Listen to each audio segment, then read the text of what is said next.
Bismillahirrahmanirrahim. Assalamualaikum warahmatullahi wabarakatuh. Waalaikumsalam warahmatullahi wabarakatuh. Alhamdulillah, jumpa lagi bersama kita dalam acara sesi tanya jawab atau tips, ataupun kita akan membahas tema agama Islam bersama narasumber kita Ustadz Joko, yang nanti akan beliau jelaskan bagaimana agar kita menjadi pribadi yang lebih bagus dan lebih bertakwa kepada Allah Ta'ala. Dalam hal ini kita akan membahas tentang tidur yang berkualitas. Untuk kali ini kadang Ustaz itu kita, sebagian kita mungkin tidurnya kurang berkualitas, baik itu kadang cepat tidur, cepat bangun, cepat tidur, lambat bangun, lambat tidur, cepat bangun, lambat tidur, lambat bangun. Nah, kadang seperti itu, Ustaz. Nah, ini mohon tips dari Ustaz atau pengalaman dari Ustaz, bagaimana cara kita agar tidur kita itu berkualitas, bangun badan menjadi segar. Ya, bismillahirrahmanirrahim. Alhamdulillahirrahmanirrahim. Nahmaduhu wa nastaghfiruhu wa na'udzu billahi min syururi anfusina wa min sayyiati a'malina may yahdihillahu fala mudilla lahu wa may yudlil fala hadiya lahu. Bapak Ibu, pemirsa yang dirahmati Allah Ta'ala, memang salah satu kegiatan yang sering kita lakukan adalah tidur. Kemudian apa fungsinya tidur itu? Ya. Maka dalam surat An-Naba ayat 9 mengatakan wajana naumakum subata, dan kami jadikan tidurmu itu sebagai istirahat. Istirahat adalah untuk menghentikan dan kemudian bisa mengembalikan, sehingga diharapkan orang itu kalau tidurnya menjadi istirahat, habis tidur badan menjadi segar, menjadi segar. Nah, kalau habis tidur kok kemudian malah itu namanya bukan istirahat. Ya. Nah, terus bagaimana supaya kita menjadi orang yang tadi dikatakan cepat tidur, cepat bangun, cepat tidur, lambat bangun, lambat tidur, cepat bangun, lambat tidur, lambat bangun. Di antara empat ini yang paling baik adalah yang pertama. Orang yang cepat tidur tapi begitu butuh cepat bangun. Maka nanti memberikan beberapa tips untuk supaya kita cepat tidur. Sebagian ahli mengatakan bahwa di otak kita ada 4 tingkatan. Nah, ketika kita mau tidur adalah di tingkatan yang paling rendah supaya cepat tidur. Maka kalau masih ada di tingkat yang ketiga atau keempat, kemudian harus diturunkan. Dengan apa? Dengan adanya zikir dan doa. Sehingga kalau kita lihat beberapa hadis Nabi, tidur yang disampaikan Nabi yang pertama, ya, kalau bisa kita itu mau tidur kita berwudu.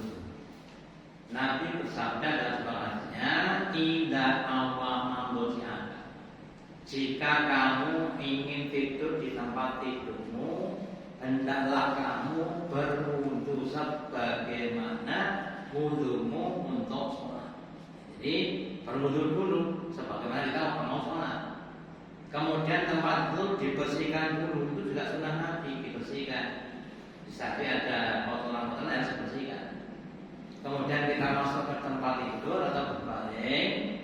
Kemudian membaca yang pertama sebelum tidur, kita disunahkan untuk membaca surat Ikhlas, Falaq, Nas, ayat kursi dan Al-Fatihah. Nabi bersabda bahwa jika kalian mau masuk tidur atau mau tidur, maka ucapkanlah kul huwallahu ahad, ya, wa kul a'udzu birabbil falaq, wa kul a'udzu birabbin nas. Itu begini, kemudian ditiupkan, kemudian diusahakan ke seluruh tubuh. Ya. Nah itu nanti manfaatnya adalah menjaga diri kita dari berbagai macam makan-makan yang jahat, utamanya itu santet atau yang lainnya. Ya. Jika nanti kita lakukan, ketika kita tidur kita tidak kena santet dan guna-guna. Kemudian setelah itu kita berdoa, ya, Bismika Allahumma ahya wa dengan namamu ya Allah kami hidup dan kami tidur, sehingga tidurnya bisa bernilai ibadah. Ya. Dan dengan kita membaca surat Ikhlas, surat Falaq dan Binas atau yang sebagainya, kemudian ditambah nanti dengan yang lainnya, diharapkan bisa menurunkan tingkatan emosi kita, sehingga kemudian akan bisa cepat untuk tidur, tidak maksudnya seperti insomnia ataupun sulit tidur. Ya. Terus kemudian tadi sebelum tidur kalau bisa kita juga berdoa dalam hati supaya cepat dibangunkan, sehingga ketika kita bangun pada waktu malam tahajud atau yang lainnya, kita akan cepat untuk bangun. Ya, sehingga orang Islam itu harus menjadikan semua aktivitas sebagai ibadah, termasuk tidur dan sebagainya. Makanya dengan kita mengikuti sunnah-sunnah Nabi dalam tidur, semoga kita menjadi orang-orang yang bisa menjadikan tidur kita sebagai istirahat, sehingga bisa membugarkan kembali badan kita. Yang kedua, bisa menjadikan tidur kita sebagai ibadah. Yang ketiga, semoga dengan kita kemudian menjadi pribadi-pribadi yang mungkin yang kita sampaikan. Semoga ada manfaatnya dari saya. Assalamualaikum warahmatullahi wabarakatuh. Waalaikumsalam warahmatullahi wabarakatuh. Alhamdulillah, jelas penjelasan dari Ustaz Joko yang begitu jelas, ya, bahwa semua apa yang sudah dicontohkan Nabi itu akan bernilai ibadah dan akan bermanfaat bagi tubuh kita. Demikian penjelasan dari Ustaz Joko.